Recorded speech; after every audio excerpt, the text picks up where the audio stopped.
Todo ser humano tem uma inclinação natural para o saber.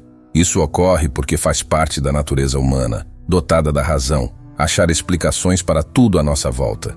Não por acaso, criamos hipóteses e teorias sobre tudo na vida, desde a formação do universo até o motivo que leva uma pessoa a querer vencer um reality show.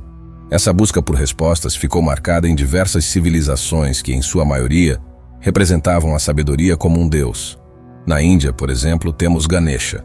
Na cultura grega temos Atena, na romana Minerva, e assim por diante. Esse fato demonstra o quanto esses homens e mulheres do passado valorizavam o saber. E para refletirmos mais profundamente acerca disso, apresentamos o deus egípcio da sabedoria, Thoth. Thoth está entre os deuses mais importantes do Antigo Egito, e em particular, era a autoridade da luta entre Horus e Seth para a sucessão de Osíris. O nome de Thoth significa Ele de Jehut, que era uma província no Baixo Egito. Ele era deus da lua, desenho, escrita, geometria, sabedoria, medicina, música, astronomia e magia. Thoth era o patrono dos escribas como o criador da escrita.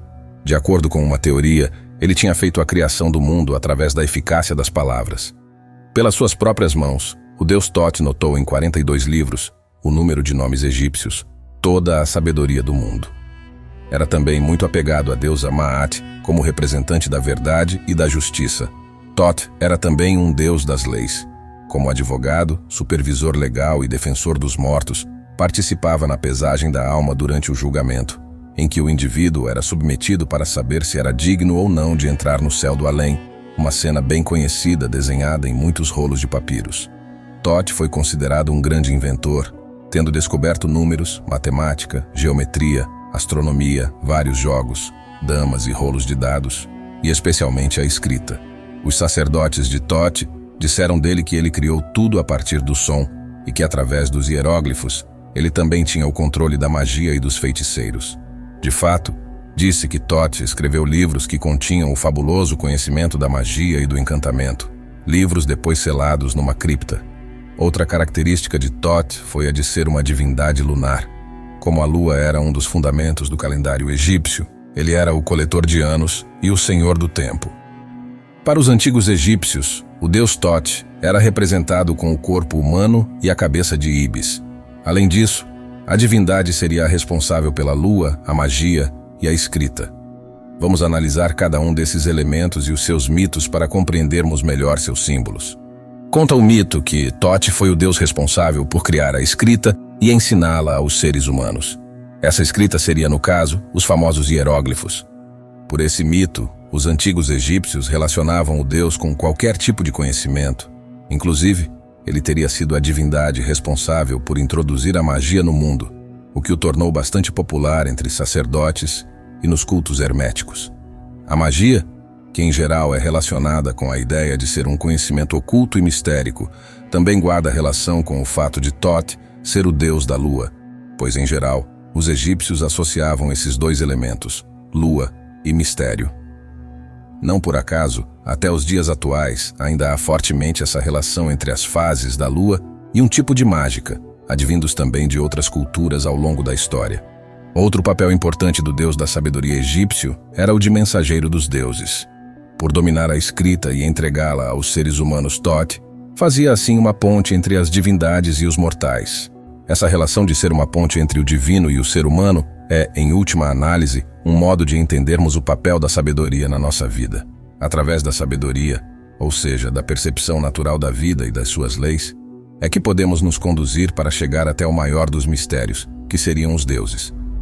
Essa característica de ser um mensageiro foi compreendida também pelos gregos, que o associaram ao deus Hermes. Com o passar do tempo, principalmente após a dominação macedônica sobre o Egito, a relação entre as duas divindades se aproximou ainda mais, o que explica, por exemplo, o nome de Hermes Trimegisto, o sábio egípcio que escreveu o Caibalion. A referência de Hermes é, na verdade, uma associação com o deus Thoth. Outro ponto importante para nossa reflexão está na característica física do deus Thoth. É interessante notar que a Íbis, para os egípcios, tem dois aspectos interessantes que podemos relacionar com a sabedoria. O primeiro refere-se à caça da Íbis, que alimenta-se dos ovos de crocodilos. Os crocodilos, por sua vez, são os predadores dessa ave. Essa informação que à primeira vista parece não nos acrescentar nada, em verdade nos ajuda a entender o papel da sabedoria em nossa vida. O sábio é aquele que busca a causa dos problemas e busca resolver as situações partindo de suas raízes. Portanto, o fato da ibis alimentar-se de ovos de crocodilo é, a nível biológico, uma maneira de atuar na causa de um problema que, se deixar crescer, poderá significar a morte da espécie. Esse é um aspecto interessante porque, no geral, não atuamos desse modo. Geralmente nos perdemos nas consequências ou fatos objetivos da nossa vida e não percebemos que há uma razão por trás dos acontecimentos. Se não buscarmos resolver as causas, estaremos sempre mergulhados nos mesmos conflitos e dilemas. Seria como, fazendo um paralelo, ter uma goteira em casa e apenas enxugar o chão molhado, sem nunca buscar olhar para o teto e tampar a goteira. O segundo motivo pelo qual os egípcios atribuíram a Thoth uma cabeça de ibis foi o fato de que, em um dos seus mitos de criação, o mundo teria se originado a partir de um ovo dessa ave. Logo, para os egípcios, Thoth teria a chave da causa e existência do universo. A sabedoria, a partir desse ponto de vista, é um caminho para compreendermos o mundo, uma vez que nela está contido os segredos do universo. Essa é uma chave profunda, mas ao buscarmos relacionar com nossa vida cotidiana, podemos perceber que na natureza existem leis, ou seja, princípios que regem todos os seres. Todos nós, por exemplo, estamos submetidos à lei da gravidade e, por conhecê-la tão bem, podemos viver de acordo com o que ela nos dita.